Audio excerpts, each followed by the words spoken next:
Hey guys, welcome back to the channel. Have a really exciting episode for you today. My friend James Cards FC is coming on to talk all things soccer card market. We dig into grading fees, grading strategy, US men's national team players, and much, much more.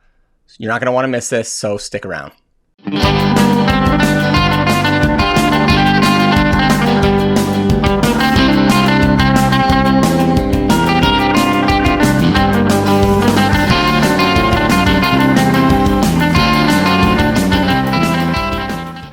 All right, James Cards FC, welcome to the Soccer Card Corner YouTube channel. I think you're technically my first guest, and I think I've technically had you on before, but it was your recording, so I guess this is a first of sorts. I think I came on your channel a few months ago, but yeah, no, happy to be back. I guess maybe before we kick into some of the topics, what's been going on with you and the market? And we obviously have a lot to dig into, but anything that's notable or new or anything that you want to share? I guess sort of the same old for me. I'm buying in raw cards, grading raw cards, looking for rare pieces to add to my collection, all that sort of thing. So pretty much all the normal stuff I'd be doing in the market is what I'm up to right now. So nothing new, but I mean, always when you're looking for cards and sort of playing the market, you'll find new things. Nice. Awesome. I guess, so thinking of things that are new, obviously we had Topps Chrome UCC released this week. Kind of like I would say in the soccer card market, probably like the main release that everybody waits for. Obviously there's high-end releases, but this is kind of like the one for the people that I think everybody kind of waits to release. Have you opened any of it? Have you seen much of it? Like, what are your kind of initial thoughts there? Yeah, I mean, it's against my personal policy to like break new product. The only thing I would ever break is like pre-modern stuff that's super cheap or something like that. So I won't touch it in terms of breaking it myself. But I mean, I think some of the guys in the checklist are interesting in terms of the rookies, but other players outside of that, not so much. I don't think any of the inserts or parallels really appeal to me all that much this season. But I mean, when you're hunting like Topps Chrome product, you're pretty much just looking for like rookies and parallels and that sort of thing. So I guess from that perspective, it's interesting. I will say the one parallel that I do really like is probably the one everyone really likes this year. It's the hero variation, the one that has like the Marvel cartoon background. And I think it's 24 players in the checklist have it. It's a case hit, I think. It falls about one in every case or so. So I wish it was a little more rare. There's going to be a print run of around 250 or 300 per player. And so I really like that insert. No idea if it's going to be valuable, but I figured I might as well say it because I do think it does look pretty cool. Cool. Have you seen any of like I think it's called like the color match parallels? Like they're like numbered to 99. Is that just like, is that literally what it sounds like, where like Man United, it's just like a red parallel, or like they're just like matching the colors? Yeah, not exactly. So they introduced it with, and the only reason I know this is because I was trying to start hunting the Ronaldinho rainbow for the Topps Chrome FC Barcelona set that came out, and so in that they have the out of 99 team color parallel, and it's like lines that run horizontally across the card, sort of like a flag, and so it'll be the team colors running like a flag. Oh, cool. That's awesome. I saw your video around just kind of like some of the rookie pricing. I think I was just watching that earlier today. I always enjoy your take on, the deep dives there into the numbers. It got me kind of thinking, like, and I think we see this with all sports and obviously all releases, but we have this kind of like peak, right, where something is released, everyone's chasing like the big rookies. I feel like people are even chasing like the not so big rookies just because everyone's aware of this phenomenon of like, if you get the right person and they pop off or they have like a moment, then there's a selling window there.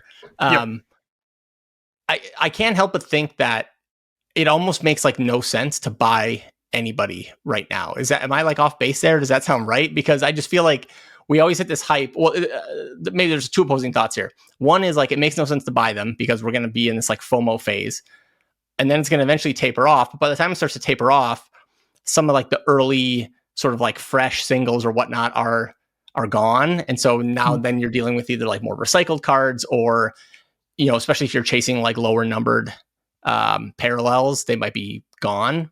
So like, how do you think about that? Like, how do you think about that balance? Because to me, it's always like, oh, this is too expensive. I'm not going to touch it. but then I end up with none of it because I don't buy any of it.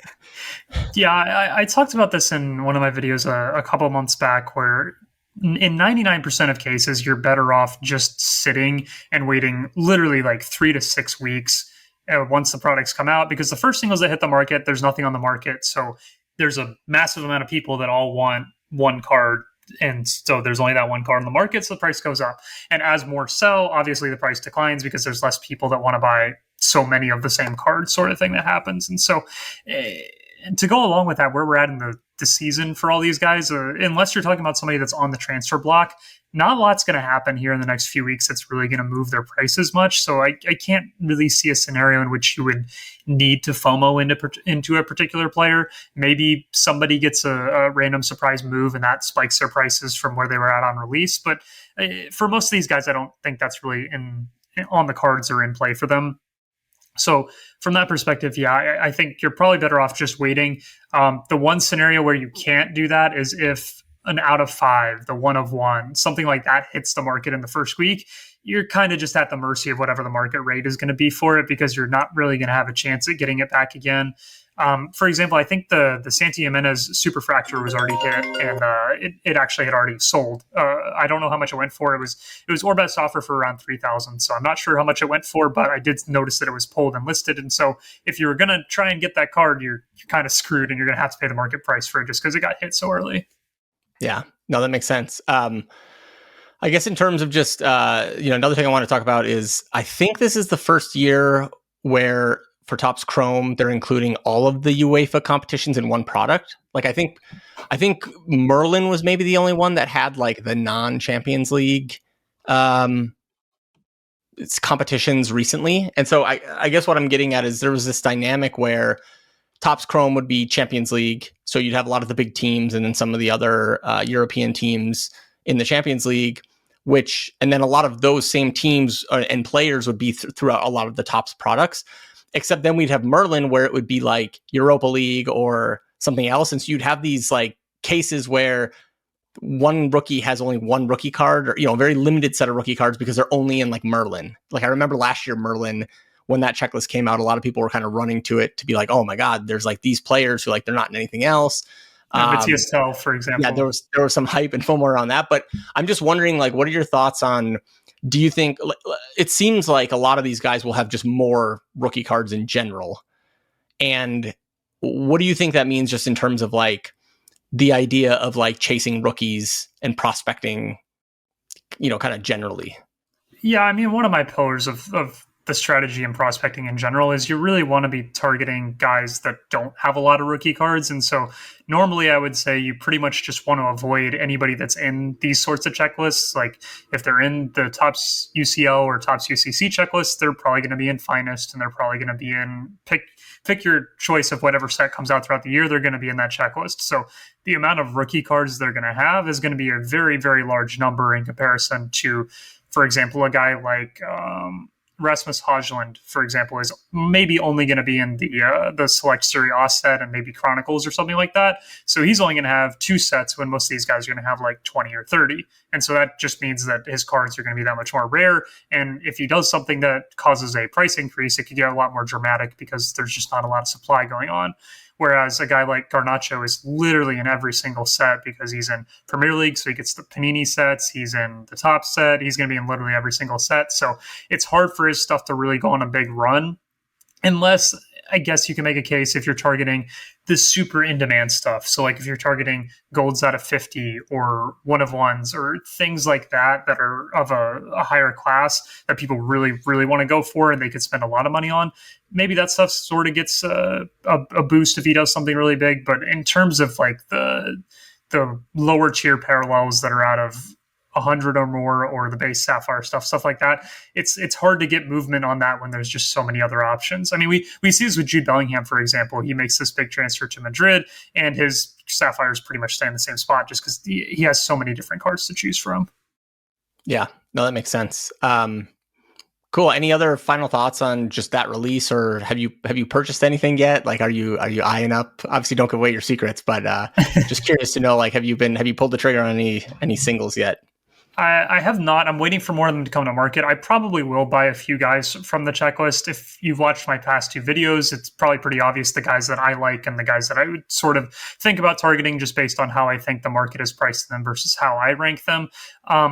But I would keep in mind that Sapphire is probably going to come out in the next month or so, and that's probably going to be a better mid, short, long-term play just because it's a more premium version of the same exact set. So I'm most likely going to be waiting on that. But if there's an opportunity to pick up a gold or something low print or something important for one of the guys that I like, then I wouldn't be opposed to it in the next few weeks. I wouldn't be buying anything on this release week. And the last thing I would say is the guys normally to target in these sorts of sets are the B, C, and D tier ranked players in terms of pricing, because it's a lot easier for those guys to etch their way up into the A or the S tier than it is for the guys in the A and the S tier to sort of hold that spot and have to increase their value that way. So those are the types of guys I would look at if I was trying to do this as I want to try and make money on it sort of thing, because I don't really see a scenario in which Garnacho goes up any higher than he is on release just because there's so much priced into him right now. That's sort of, you're going to have to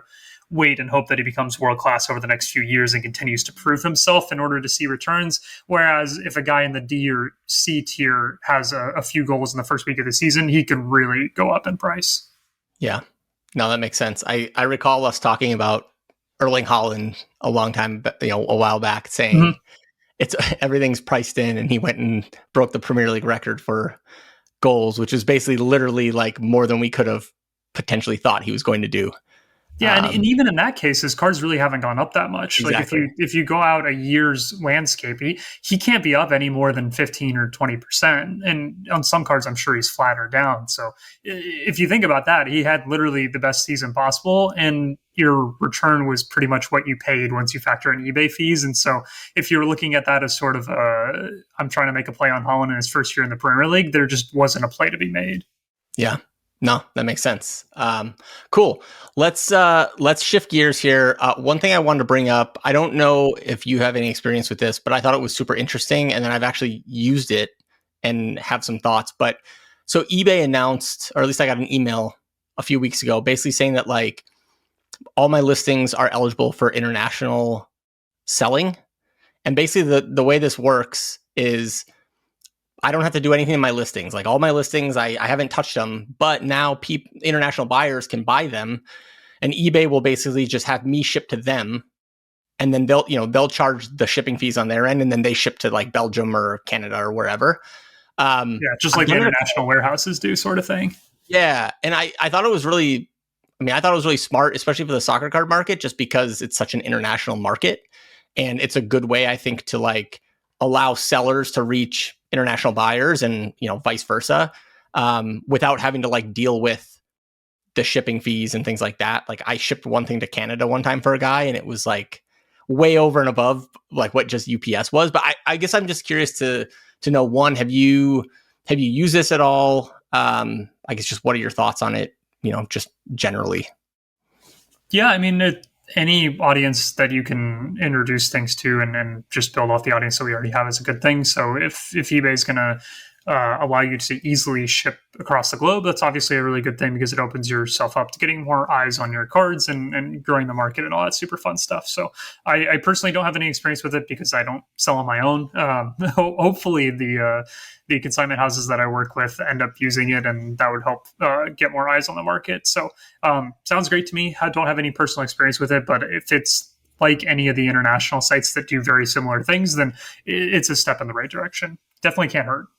Yeah, for sure. Yeah, I think also I like seeing, eBay is not the only one that's like doing this, but it's nice to see, eBay, obviously like one of the biggest platforms for, buying and selling sports cards, really like leaning into the fact that like, hey, this is like a situation that if we could solve for this problem, it actually does open up not only like these markets, but, obviously they stand to gain by opening up the market too. So it's just nice. I guess it's just from my standpoint, it's just as somebody who does sell on eBay, it's nice to see eBay like continuing to think about the sports card market and do even like these little things to like make life easier for sellers and buyers alike.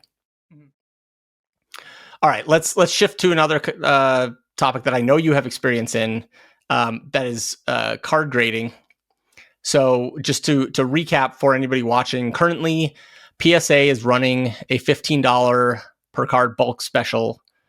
SGC is running a $9 special for certain types of cards. I believe certain Topps baseball products, and I think American football products as well, with like a very fast turnaround. I had done a video a while back basically predicting this through the lens of game theory. I don't think it was like a rocket science sort of prediction. I know that, you and I have obviously talked about this quite a bit, but I guess just generally, like, what do you think of the current state of grading fees? What do you think is in store for, the near to midterm future?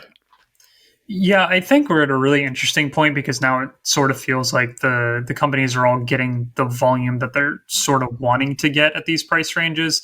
PSA was sort of laddering itself down at different price points. It got, I think they started the year at 25 or something like that, or they've been around in the low 20s, and now they've dropped it to 19, and now this month they dropped it to 15. And so at 15, we finally see sort of a backlog starting to build. I don't know if anybody's submitted to PSA, but as of at least a few weeks ago, it took you a few weeks to get your cards checked in. It would be marked as shipped, delivered, and they say that they got it like 3 weeks ago, and then after 3 weeks, they would say it's now in research and ID. And before this month, you would have both of those happen sort of instantaneously. So I think this $15 rate has maybe at least right now found their sweet spot in terms of this is the rate that everybody wants to submit at. It makes a lot of sense to grade cards for $15 as opposed to 19, I guess. And so I don't think that we'll see them go much lower than that, just because I think they got a really nice boost in terms of the cards that they brought in. I don't have any data on it, but based on the backlog that I've been seeing and hearing from other people, it sounds like they've sort of hit that nice point that they're looking for in terms of price. So I would expect that to continue if they want to stay at whatever their throughput rate is right now. $15 seems to be the low point as of current market conditions. For SGC being at $9, I mean, it makes sense. They need to be able to attract cards somehow, just because PSA, once they get that fully operational, moving everything really quick, there's not really a reason to send anybody else. If you can pay PSA $15 and they get it back to you in like a month or two, as opposed to SGC $9 for a week. Yeah, I mean, it's nice to have it around that fast, but the premium is just so much lower on SGC. I mean, I've seen cases in which on low end, which is where you're going to be sending something that's worth $9, you're going to be sending low end stuff. PSA 10s will 3x an SGC 10. And so I just don't know what the value proposition is going to be for you there. I know people like SGC as sort of a customer service and personal thing. And I think if you're going to grade PC with them, it makes a ton of sense. It's only $9. But if you're trying to flip cards and get the most value out of them, I don't know if you can really use them even at $9. Yeah, I think that's right. And I think it just kind of goes back to like, if you're using SGC because you want the fast turnaround, that makes sense in like the very near term. However, like the way that I try to do it is like even getting like one shipment out a month basically means that like once PSA grades that first one, then I'm basically getting a shipment back every month. Mm-hmm. And then the advantage of getting it, earlier sort of goes away unless there's like a specific card for a specific event that I'm trying to get rid of, or, to try to get graded and then sold. Mm-hmm. I agree. I think PSA at $15, it seems kind of like, I don't know if it's like a psychological thing, or maybe that's because that's kind of what the grading fee was for the bulk of COVID. So people are like, oh, that's like the normal grading fee. I think it was 12 at one point, and then it went to 15, and then it started going. But like I remember grading a lot of cards at $15. And so when it hit 15, I was like, oh yeah, this seems like about right. I'd love to see it down at 12. But I think that we're at least in a situation, like you mentioned, where there are some backlog, which to me means that like, okay, this price point means that like people are comfortable like sending more in, like whatever people have been saving, or maybe they're buying more to send in now, but like they're comfortable sending more in at this price point. Mm-hmm. I guess when you think about like, your raw to grade strategy, I mean, it's a small change, 19 to 15, but like, how do you think about like, how does that change kind of your overall strategy, or does it change it at all? Or are you still pretty much doing the same thing? Yeah, I was actually thinking about this because I have a shipment coming in that's going to be like a day late in order to get this special price. And so I was thinking to myself, does 15 and 19, does that really make that much of a difference on most cards? And the more I thought about it, I don't really think it does. We're talking about a $4 price difference, and now there are cases in which you have a really low end card that's worth between maybe $1 and $10, and that $4 difference makes a big difference if you were to get a PSA 9 or something like that. But in the grand scheme of things, I really don't think it's a huge deal. It just, like you said, it feels like it's a big dip back down to 15. But in reality, when you're running out the percentages, I mean, I personally try to stay in you want to buy raw for anywhere between $25 and $200, and you want to be within like $500 and under once it's a PSA 10. I think that's just a sweet spot in general for grading in terms of where you want to be and where the most eyes are on the market. So that's sort of where I hang out. And when you're in that price range, is the $4 grading fee that much of a difference? I don't think so. And so, in fact, I'd probably rather at this point be sending at the $19 level than the 15, because I don't want to get caught in that massive backlog that I think there is right now. And so I don't know if it's actually going to work out that way, that the 19 is going to get preference over it. But if it does, I'd rather pay that and get it a few weeks back faster. Yeah. Yeah. As you were talking, like one thing I was thinking about, like the dynamic that I've seen play out is kind of like the opposite, where, PSA opened back up. I remember grading like, a year ago, basically grading cards at like with SGC and for like the 5-day turnaround at like $30. Yep. And PSA was like around that. And then PSA was like 22. And so now I have cards that I've like gotten back that I've then tried to sell, that when I finally sell them, because of like A, where the market was at, so like what I paid for them raw, but then B, what I paid for grading, I'm selling them for like what is like a reasonable market price now. Whereas like if I bought that card raw, graded it for $15, even with like a PSA 9 or 10, I would be making money. But because of like when I bought it and what the grading fee was now, or then versus what it is now, I'm like breaking even on like PSA 10s that I graded like a year ago, because it's like I didn't move them fast enough, but two, the economics have changed to now like everything's cheaper. So it's like that just reminds me more of like the fee, I guess, isn't as big of a deal as long as you're like obviously factoring it into like your own economics of your strategy. But it's really more about just like the velocity at which you're able to like get cards in, get them back, get them sold. Yeah, exactly. And that's really what you're paying for with PSA. You're paying for two things. You're paying for the premium that you're going to get once you get it back in a 9 or a 10, and you're also paying hopefully for the speed at which they're going to get it back to you, because the longer it stays in any grading facility, the more you're sort of letting the winds of the market put you at risk. If the market downturns another 20 to 30% while your card's locked up in a warehouse for a few months, it's not in a position where you really want to be. I mean, I myself have cards from COVID that I'm still sitting on raw, because at a certain point it made sense to buy them raw. But now if I send them PSA even at $15, I'm going to get crushed on it. So I'm just going to keep it raw, and maybe someday it'll make sense to grade it. But yeah, it's a really interesting spot. You just need to know where math sort of lines up. And I talk about this all the time, but you're running a basic equation. How much did you pay for it raw? How much are you going to pay to grade it? How fast do you need it back? What amount of money does a PSA 9 or a PSA 10 get? You run out all your numbers and you sort of fill out an equation for the whole raw to grade game. Yeah, no, I agree. I think maybe on that topic, I'd be interesting to know. So like one thing I've been seeing just in terms of like the economics is, like if we jump back to like the COVID times and everything was booming, right? Like a PSA 8 was like a raw card in terms of like pricing. Like they were pretty much like equivalent, to where like if you were grading even at the $15 level, even if it took 6+ months, you could make money on a PSA 9. So it was kind of like the glory days of even on base cards, which was crazy. Yeah. It's like the glory days of basically like, as long as you're like a good enough at inspecting your cards and not just sending in junk, like you're going to make money, as long as you're willing to wait for it.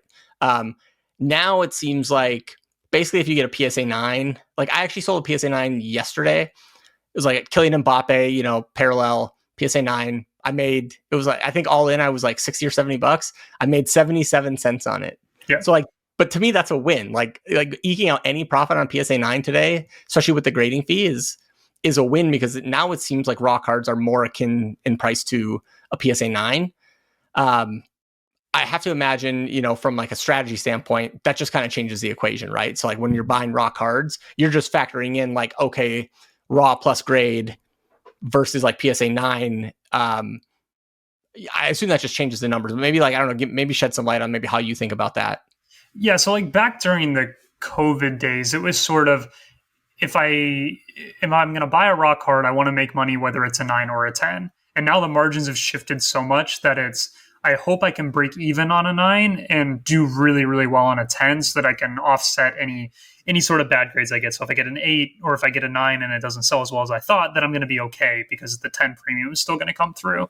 So that's sort of where I'm at. I mean, the sweet spot really, if you can still find it, is the cards where if you grade it and get a 9, you're still going to eke out a small margin. That's really where you want to be living. But the amount of cards that are like that now are so limited because, like you say, raws are almost priced at PSA 9 right now. And that's just because nobody wants to buy PSA 9s right now because, well, for a few reasons. One, there's a lot less people in the market. And two, I think people are smart enough now to know, oh, hey, I could just grade the raw myself. And if it gets a 9 or a 10, I know there's premium margins out there. And so I think the market's a lot smarter and there's a lot less people in it. And so the margins are just going to continuously going to get squeezed as people get smarter and there's less people.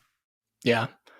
No, I think that's right. Yeah, I think that one thing that I've, I guess, learned over the past, I don't know, however many years, going from like the COVID boom to now is it's almost more important, like the card you pick versus, and sort of like what you're like the card and then like what your plan is for the card is almost, I would say, more important than like the actual price that you're paying.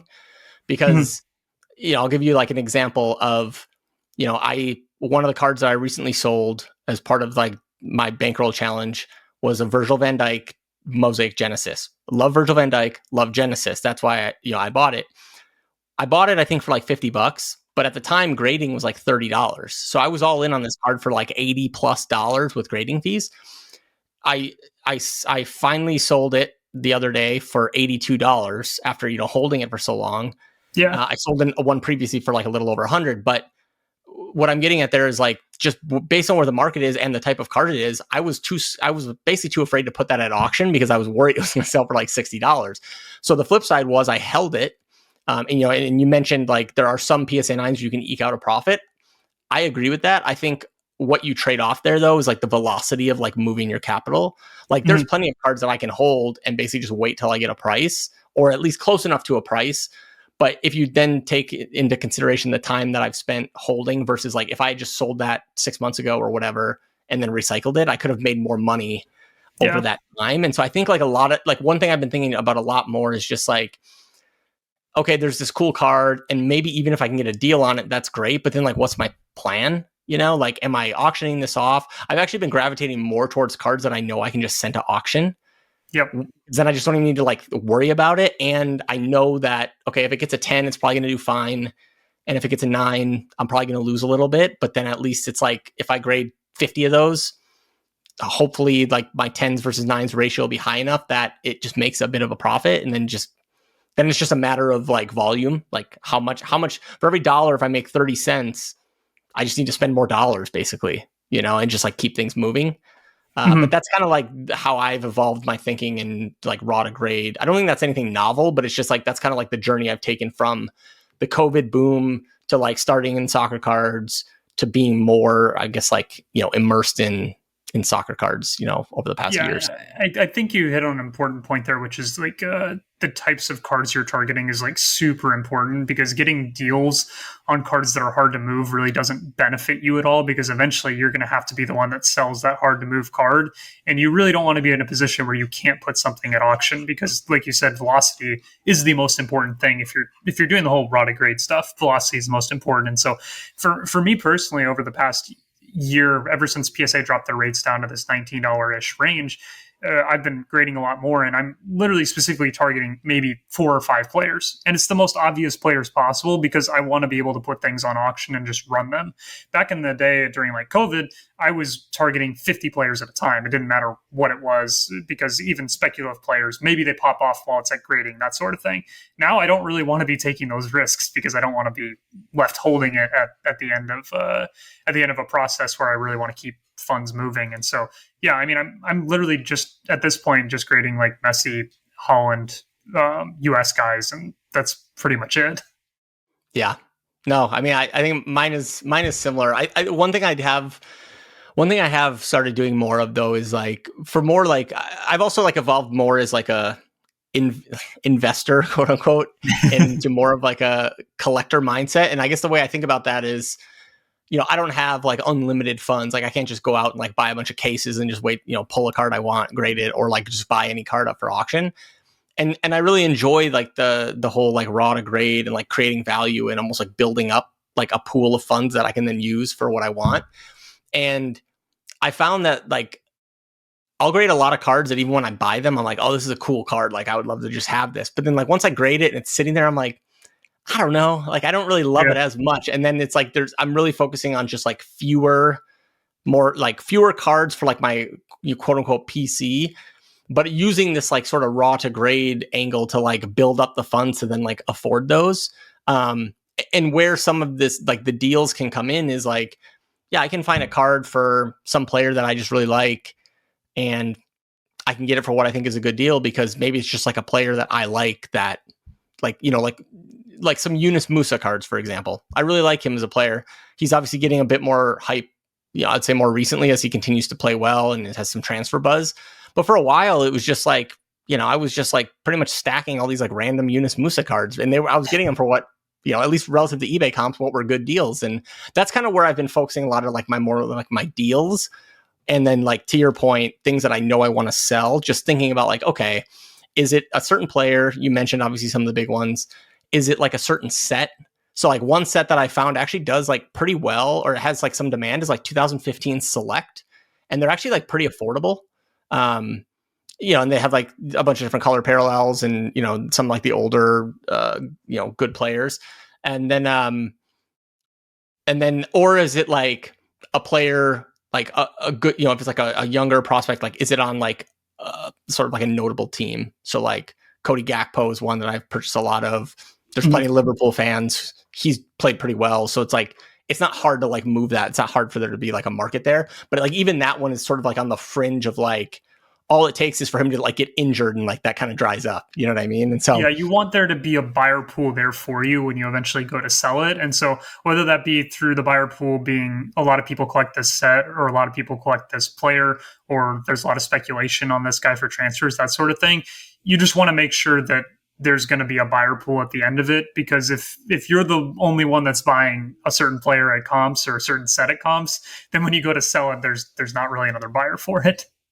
Yeah, exactly. Cool. Anything else on raw to grade that is top of mind, or that you think would be, things that you noticed or things that you've been focused on lately? I mean, depending on where you're looking, I think now's still a really good time to be doing it. I've probably had this has been my biggest year of raw to grade in terms of volume since COVID. I mean, I don't think it's a surprise considering how cheap PSA has gotten. I say cheap, but it's still $19. But yeah, I think there's a lot of opportunity in there, but obviously you need to be running out the math equation. Otherwise you can get yourself in some trouble with what you're trying to grade. So like, don't grade base, don't grade super speculative prospect plays, that sort of thing. But yeah, no, I still think there's a lot of opportunity in that market, but the margins are definitely shrinking because, like you say, raws are pretty much PSA 9s right now. And if you're not getting 10s, and even if you want to go back to like pre-modern and vintage stuff, depending on which range you're playing in pre-modern at this point, you really need to be hitting top grades just because so much of that got graded that the prices have really come down on a lot of it. But maybe you could hang around more in vintage and get mid grades and be okay. But yeah, pre-modern is tough right now. And this is somebody that I love pre-modern and I really like to grade pre-modern, but I think it's really hard to do that right now. Just with how many hit the pop report, you need to be hitting top grades. Have you also found, I guess, with like pre-modern that like just the supply, like have you found the supplies dried up at all in terms of like gradable cards, or is it really more just on people just keep grading more of them and the pop is just, like the pop is basically driving down like the scarcity? Yeah, I think it depends on the card, but there's a combination of both. Like the Mundi Chromo stuff, like Xavi rookies, Iniesta rookies, even the rarer Iniesta rookie, the sticker one, that one's pop report has doubled or tripled in the past six to 12 months. And so the more of that stuff that hits the market, the more it drives prices down. And so I think there's just too much graded supply right now. In the past, like 2 or 3 years ago, there was almost no pre-modern graded, and then everybody rushed to buy and grade it. And now it's at a point where there's too many slabs and not enough buyers, because I think everyone that was sort of big on pre-modern now pretty much already has the collection they want. And so now you need more people to pick up the slabs that are still hanging around. And that's just a tough spot to be in when a lot of the sets in pre-modern are not rare, especially the Mundi Chroma type stuff. Yeah. No, that makes sense. I guess maybe my last question around raw to grade. This is something I think about a lot, and I try to like reverse engineer. So like one set I really like, I'm not alone in this. This isn't a hot take. Is like 2017 Topps Chrome. Mm-hmm. And looking at when I'm buying those cards and I'm looking at like Terapeak and looking at sales histories, it always blows me away how cheap those were in like 2019. Yeah. Just like before things really took off. And obviously it's like hard to foresee like a once in a lifetime pandemic that like causes, it puts all the pieces in place to have this like spike and hype and whatnot. But one thing, and it's, the same thing kind of happened with like Panini Treble. People realize like, oh, there's this like limited set and they're kind of like PMG looking cards. I always am trying to think of like, okay, what's like that next thing that's gonna, because I don't think it's not gonna be like Topps Chrome UCC, right? Like it's gonna No. be something on the fringe of the market, but also it has to be like mainstream or like important enough, right, to eventually have legs. I'm always trying to think of stuff like that, but I'd be curious to know like how you think about that, because it's like it's easy to like, okay, buy Topps Chrome, do some prospecting on the main rookies, buy Messi, buy Holland, but if we're trying to think about like, okay, where are people not looking right now? And again, don't have to necessarily give away any like secrets, but just like how do you think of that? Because that's something that I'm always kind of trying to strive to think about. Yeah, I think you have to look for markets that haven't really been discovered or talked about yet. Like maybe a few people know it's out there, but not a lot have been graded. And so they don't really show up on the market that much. And maybe you can sort of fill out a niche for that particular set. I will say, I think we have what this year's Panini Treble / 2017 Topps Chrome is. And it's the pre-modern Japanese numbered cards that have been coming to market. I don't know if you've seen them, but it's the 1998 and the 1999 Merlin set that were released in Japan. And so Ronaldo has numbered cards, Zidane has numbered cards, and all those Serie A players have numbered cards. They recently started hitting the market in Japan over the past like month or so. And they had rubies out of 100 that went for like almost $1,000 for Ronaldo, for example. Wow. That's a lot of money for a mid-career Ronaldo card. It just happens to be numbered. But yeah, and now more of those are coming to market. So those two sets in general are some of the first numbered cards in terms of pre-modern and for soccer. And people didn't really talk about them at all prior to this year. And maybe people didn't know about them that much. But now I see a lot of people talking about them, at least in Discords and on Instagram and stuff like that. And so more of them are now going to come to market because of all the hype and high prices. And so I think sets like that, where there's fundamentals behind it, it's the first numbered cards for a lot of legends. They're hard to find, all that sort of stuff. Sets like that make a lot of sense. And so it's not surprising to me that the Merlin 98 and 99 sets, the numbered cards are starting to appear and starting to attract some big prices. Yeah, that's really interesting, as I've seen those cards and I know exactly the Ronaldo you're talking about, because I've seen like the base version and have like even considered buying it before, just as like, hey, this is kind of like a cool looking card. I saw some people talking about the numbered cards. It kind of reminds me of like there's that Premier League set, like the Hall of Fame set too, where it's like some of the Premier League, like Henry and like I think like Michael Owens, and like there's a lot of like those types of players, and they have like out of 100, out of 25. I think they might even have like a shorter print one as well. Yeah, I like that. I think that's interesting. I know it's almost like I'm always like, oh, I want like there to be another 2017 Topps Chrome, but I realize like there's not going to be another 2017 Topps Chrome, because that's why 2017 Topps Chrome is so great. Cool. Yeah, no, that's a lot of great info. And the raw to grade stuff, the grading fees, like I would say in the market generally, just from like an economics and just like sort of strategy standpoint, like that's where I find myself leaning in the most heavily. So I always appreciate chatting with you about it and getting your takes.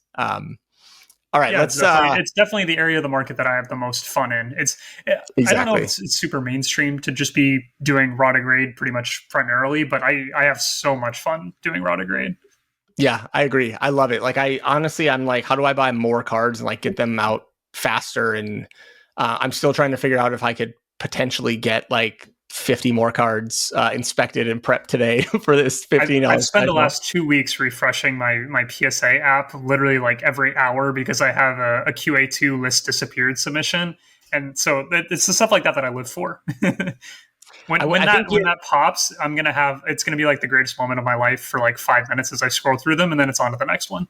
do like the virtual reveals where you can I like love flip it. them over, Yes. or do you just yeah? Yeah. I'm obsessed with the virtual reveal now. I love that thing. I still love holding it in my hands, but I might have to try the virtual at some point. I think PSA needs to have a step in there now of like it's past QA2 and somebody is like carrying it down the hall to be shit. Like we need that like middle, whatever that middle step is where it goes QA2 to shipping. It's like what's happening in between there, and like how can it That used possibly to be take 2 weeks? QA2 list disappeared, but now QA2 list disappeared is just this black hole. Yeah, that's we need more there. It's a black box, but that's all right. QA2, that's the last stage before shipping. All right, let's shift gears to U.S. men's national team. I sent you a list of topics. You were like, wait, we're not going to talk about the U.S. men's national team. So thank you very much for reminding me about our wonderful national team. I guess lots to talk about here, or any different way we could bring this. There's obviously a lot of transfer hype around most of the key players. I know Tim Weah is in the process of undergoing a medical with Juventus. Yep. Should be signing imminently if he hasn't already by the time this is posted. Christian Pulisic, I think everyone knows, is going to be moving. It sounds like AC Milan are in on him. It sounds like AC Milan are also in on Yunus Musa. Weston McKennie maybe moving on from Juventus, maybe not, but he's not returning to Leeds, where he was on loan. And then it sounds like, speaking of Leeds, Tyler Adams, Brendan Aronson might be moving on from Leeds at some point as well. So I guess, I don't know, anything that jumps out at you there. And obviously there's our boy Balogun as well, who, has burst onto the scene for the US, but I'll let you kind of take that wherever you want. And then we can kind of work through all those guys. Sure. Yeah. I mean, I'm super excited for the transfers of the guys because they were all this past season in really bad club spots in terms of they weren't getting many minutes. They weren't at clubs that were really utilizing them. They had poor seasons. So all that in this past season has been really poor for the team. And now everyone's sort of getting a fresh start and they're going to clubs that are super, super relevant. So if they end up getting playing time, that's going to be awesome because when they do play for the national team, at least in this past tournament, they looked like world-class players. So it's really cool to see that they might actually get to feature like that at club level. So I'm super excited about all those guys that you listed. I mean, Pulisic and Musa is sort of the news of today that they might both be going to AC Milan. I would love that. That sounds perfect for both those guys, really. I don't know if Pulisic would be a main starter because I know they have a lot of forward depth and a lot of forward talent there, but hopefully you would think he would break through. And then Musa has always been so strong for us. And I know he had a really poor season at Valencia, but he's always been so strong for us that it doesn't surprise me that he's attracting bigger name clubs for him. So potentially good moves for both those guys. In terms of Balogun, he actually, at least as of today, the rumor was that Arsenal might end up keeping him, which would be super interesting. If he's a rotation guy for Arsenal, I would definitely take that over him being a rotation guy in almost any other team in the world. So yeah, I mean, super exciting stuff for all those guys. Will it translate to cards? Not sure. It's probably going to matter of how much run time they actually get, but like we always talk about with the U.S. team, there's a lot priced in for 2026 because everybody has been targeting that date and these players ever since sort of the soccer card market started. Yeah. No, I agree. I think in a weird way, Pulisic, it's interesting. It's like when he plays for the U.S., he's like the best player in the world. Obviously, that's hyperbole, but he's against Mexico. He might have been. Well, and I don't even mean that. I don't even mean that like. I mean it half jokingly. Like he looks amazing when he plays for the U.S. He legitimately is like a world-class player in terms of like at least his on-field impact, like for his team, and for a team that's good, like not like a crappy team. And then he can't get on the field at Chelsea, which it's great that he played for Chelsea and he had some moments early on. But then when you're just buried, and especially I don't know what Chelsea's doing other than just buying every like attacking forward talent that is rumored to go anywhere for like the past 24 months. So, but someone DM'd me on Instagram. Their strategy is basically buy all the prospects possible and then sell off the ones that don't work, sort of like with soccer cards. And I was like, yeah, that works out. But the problem is they paid full comps for every card. Yeah, exactly. Yeah, I mean, that's the problem. It almost reminds me of like there's teams in the NBA that are just like accumulating assets because they're building, and then like eventually they'll flip them for like a superstar. But the problem is like in soccer, and I say that knowing that like Chelsea now has like an American owner, but in soccer, you can't do that really because there's not really like, people don't like ever do like 3-for-1 trades really in soccer, right? So it's like, you can't be like, oh, I'm going to flip these 5 assets for like, Messi or whatever. And so, I'm not sure what they're doing. I agree that he's probably the one I want to move the most just because I want him to like, even if he's a bigger fish in a smaller pond, like I just want him to be able to shine the way he does for the U.S. men's national team. I was actually thinking, and he has like a bit of an edge to him. Like one thing I love about the U.S. men's national team, especially when they play Mexico, is that they're just like, they just have this toughness and this like swagger that like I've never seen from a U.S. soccer team in my life. Just doing nonsensical step overs and behind the back passes like, and all this kind of stuff. They're definitely like teetering a fine line of like necessary, unnecessary, but it's like, I just love this edge that they have. And Pulisic is, one of the captains of that. And just like being able to play and like I think of like, what's a league that is more akin to like CONCACAF, right? Like the Spanish league, like La Liga, Serie A, right? Like the Premier League is like, it's like a physical league, but I just feel like if either you're on one of the best teams and you're probably competing for your spot every day, or you're on a team like Leeds, like you look at like McKennie, Adams, Aronson. Yeah, and you just never score. And given the nature of like how those teams have to play in the Premier League to like secure their survival, you don't really even get to see them like open it up at all because, especially when they're in a relegation battle, I mean, they're basically just trying to scratch out like a point, every point they can. Bunker down. You're not really featuring any of these players in a way that they feature in CONCACAF when they're, some of the, they're one of the bigger teams in that region. So I think Pulisic, I love that Way is moving to Juventus. I think like when he's on the field for the US, I mean, he's electric. And I think just him being at like a relevant club, or like, more relevant club, I think will be super exciting. And then the fact that like some of these guys, it looks like they may be playing together still, or, that'll be fun to watch. Cause it's like, I don't really watch Serie A, but like, yeah, sure. I'll check out AC Milan if like 2 or 3 of the US men's national team players play there. I mean, we all watched Leeds be terrible for a season. Yeah. I definitely tuned into my fair share of Leeds matches that I would not have tuned into otherwise, and then questioned why I was doing that. But, they were fun until they were in a relegation battle, and then it was like they couldn't. And then Tyler Adams was gone, and it was really dark. yeah. And then Jesse Marsh got fired, and they basically were just like, okay, we need to like secure survival, and they did not. So it sounds like those guys will be moving. You mentioned, in terms of like impact on cards. I think it's a really good point that when we think about like what's priced into some of these guys, I would say that I've been buying. I mean, I still buy like Pulisic, Musa, just because I love Musa. I've bought some McKennie, some Reyna. Yeah, I mean, I bought a Reyna card today. Yeah, Reyna's in an interesting spot because I still think he showed it in that Mexico match. Like he's still like maybe our best player when healthy and when everything's like clicking. Hopefully him and Berhalter can mend whatever. I mean, what a weird situation, but like hopefully they can kind of get past that.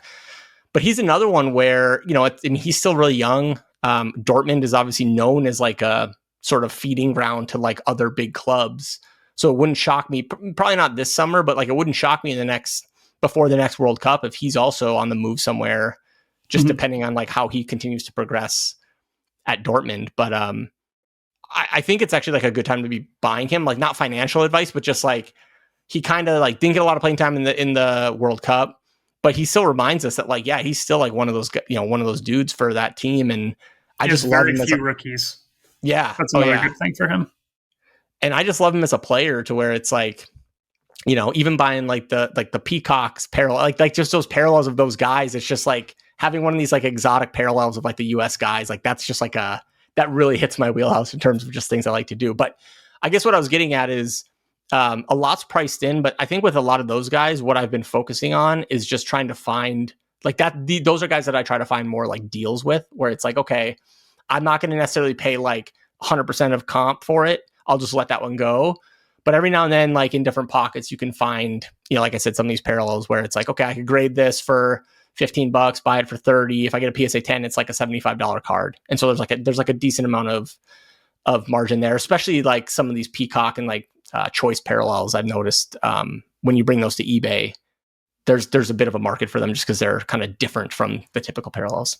Yeah, and at least for the US guys, as long as you're sticking to the main ones, you sort of know there's always going to be demand for it because it's an American Central market, and there's a lot of U.S. men's national team collectors and speculators in the market, just because that is what drives the market, is the American side of it. So if you're sticking to the top players, then it makes sense that there's always sort of going to be buyers for those sorts of cards. But yeah, I mean, I really like Reyna as well. I mean, I like a lot of the U.S. guys and their rarer rookie cards because a lot of them are in sets or years where there's just not a lot of stuff out there. Like Pulisic only has a few rookie sets. Reyna only has a couple rookie sets. Weah, I think, only has 2 or 3. And so you go down the list, Balogun's in 4, but really only 1 is Chromium that people care about. So you start going on the list of U.S. premier guys, they don't really have a lot of rookie cards, and especially the rare parallels. I don't know if you've noticed, but trying to get a Gio Reyna Chrome that's a gold or less is almost impossible. Like, those just don't hit the market. Maybe once every 6 months or a year, you'll see 1 or 2 of those. But for the key guys, their key cards just don't really show up. I have it was several months ago, some seller, I think on Card Hobby, was selling many Gio Reyna 2021 Topps Chrome autos, and they were all like gold lava, orange. Like, it was just all of them. And I just got all of them. I'm like, I'm just getting all of these because I'm like, I don't know if these will ever hit the market, like how often these will hit the market. And it seemed like a certain seller was just like trying to get rid of like every single one of those. But like, that's something I've been like, I talked before about like things that I like want for like a PC purposes. I find myself gravitating to like, okay, if Gio Reyna has like a Stadium Club gold refractor, like, it is what it is. Like, it's not an amazing card, like in a vacuum, but I love that because I love Stadium Club. I love Gio Reyna, and obviously, you know, everyone loves gold. So it's like, those are like the types of cards where it's like, okay, I know like worst case scenario, there's probably at least some market for a card like this, but it's not like a key. It's not necessarily like Gio Reyna's key card, you know, or anything like that. It's just like a cool card of, you know, a player that we like. And so that's the type of stuff I've enjoyed at least kind of collecting or scooping up. Yeah, and I think that sort of gets lost sometimes. Is there's just some cool cards out there for some key players, and it depends on the player. Like, if you go to Messi, he has a million cool cards because he's been in a million sets. But when you go to the US guys or some of the newer players, the variety is so big in terms of parallels that finding cool cards can be somewhat of a challenge if you really think about it. Like, they're in every single Chrome set. They have a million parallels of everything. So finding cool cards for these guys is something that is really cool. I mean, in Vintage, it's sort of like a hunt to try and find anything, and it's all really rare. But in Ultra Modern, you sort of have a hunt for, okay, what really stands out and what do I really want to collect? It's a different sort of hunt. Do you have any specific sets or specific types of cards that generally stick out for you? I mean, it really just depends. I mean, for the US guys specifically, I really like their rookie sets because I think the parallels in them are super hard to track down. I just recently completed getting like a gold rookie for each of the main attackers. So like, I have Pulisic's 2016 gold auto, I have Gio Reyna's 2019 gold chrome, and then I have Balogun's gold prism rookie. And so I'm waiting to get it back from PSA so I can line all 3 of those up together and sort of display our front 3. Nice. I'll have to get away a gold at some point. But yeah, just stuff like that is really interesting to me. Putting together, like, what I'm trying to do is sort of put together significant cards or rookie cards of each of the guys that I think are going to be our guys for our team in 2026. Because I mean, the more I think about it and the more the team really shapes up, that's going to be sort of like a dream team event. I'm not talking about them being super good like the dream team, but like, for the US culture, the team that we're going to have there should be so good, and everyone's going to be into soccer at that point because of all the stuff that's going on around the US in terms of soccer becoming a bigger and bigger sport, that I really think that's going to be such a cool moment. Yeah, I agree. And I think, you know, one thing I was thinking about during the Mexico and the Canada matches recently is, I mean, obviously a lot can change in 2-3 years, but, you know, if you just look, especially from like the midfield, I mean, really, if you look at like the starting 11, I mean, you could easily see like that starting 11 be pretty much set in terms of like Balogun up top, and then you have like Pulisic and Weah Reyna, McKennie. It's some combination of like McKennie, Musa, Adams, and some of those, and Reyna in like the other midfield spots.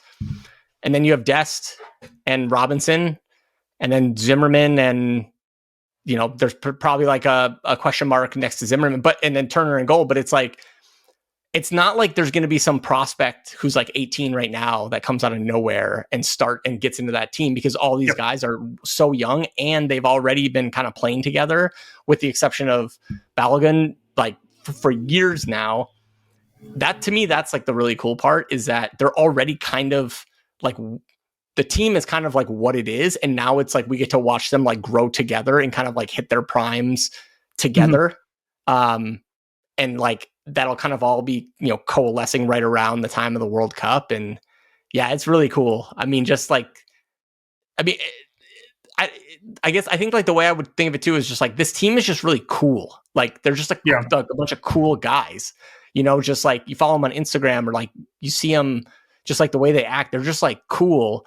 Even thinking back to like the other US men's national teams, like they had some cool players, but like as a team, they weren't really like cool, like they also like, didn't I don't know that like Landon Donovan is like cool. You know what I mean? Whereas they also weren't playing very attractive football back then. No. I mean, if you watch the games for this Nations League, they were playing really nice looking football. Like that was such a joy to watch. Well, and you mentioned like the Dest stepovers, but like just the way that he's able to like carve through like the defense and just like the passing, and then obviously like the speed on the wings and like the finishing. I mean, it's been really cool to watch. I'm really excited to see it continue to happen. And I agree with you. Like, I really just want to start collecting like big cards or continues collecting big cards of these guys. Because, whatever happens in 2026 and beyond, hopefully this is like the period of time when like soccer in the US, at least at the national team level, went from like an afterthought to a forethought. And we're sort of like living through that transformation, hopefully. I guess maybe like finishing up this topic, if there was one, it could be someone we already mentioned, could be anybody else. If there was one transfer of a US men's national team player that you're most hoping for, who is it and where are you hoping that they transfer to?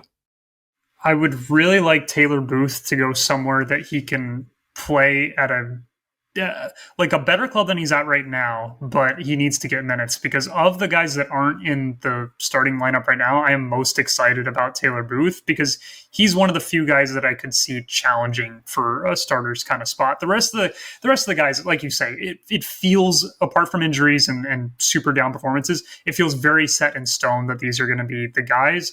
But I think Booth has the ability to maybe be a guy that could push for a starter role.